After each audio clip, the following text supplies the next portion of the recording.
nós dizemos que todos falam, mas nem todos leem. Porque todos nós falamos, alguma língua falamos, mas nem todos nós lemos, pelo menos da mesma maneira. Tá? A linguagem falada, né, ela é inata. Ela não precisa ser ensinada. Quando o bebê é neurobiologicamente sadio, basta que ele ouça a linguagem materna, que aquela linguagem falada ocorrerá sem esforço. Ele precisa ouvir, e aí ele vai repetir, ele vai falar sem esforço. Qual era a língua que o Tarzan, por exemplo, falava? Por imitação.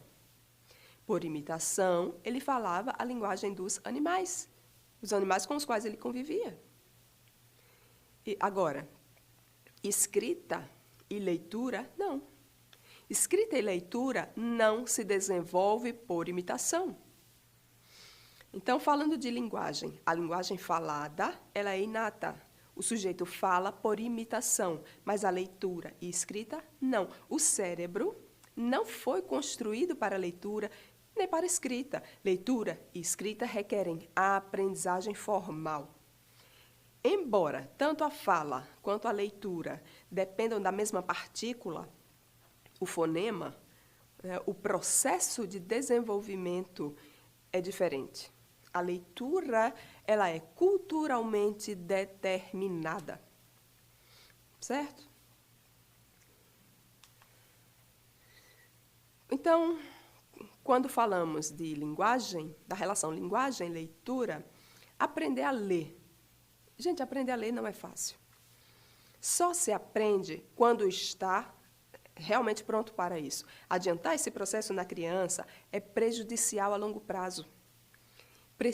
A criança precisa, né, para aprender a ler, ela precisa ativar certas áreas do cérebro e fazer uma série de coisas.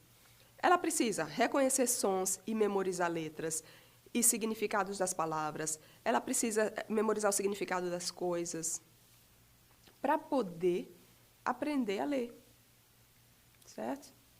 E aí nós temos, né, uma imagem, né, do slide 12, algumas áreas do cérebro que são envolvidas, né, no desenvolvimento da habilidade da leitura. Nós temos aí na imagem, né, na verdade, a imagem do hemisfério esquerdo do cérebro. Vejam, se o sujeito ele tem contato com um estímulo visual, né, que entra pela área frontal, né, você viu a palavra, então a área frontal foi mobilizada. Isso vai entrar e vai para a área occipitotemporal, vai lá para trás. E essa área vai fazer a identificação da palavra, as formas das letras, né, as formas das palavras. Esse estímulo vai passar para uma outra região, a região parietotemporal, que faz a análise da palavra. Como?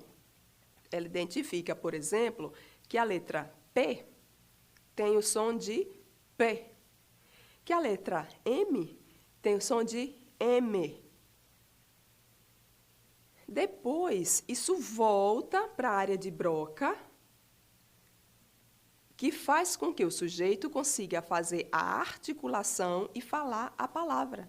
Então, o sujeito fala a palavra com toda a sua identificação, ou seja, no processo de ler, eu capto pela imagem visual a palavra, se eu não sou cega, né?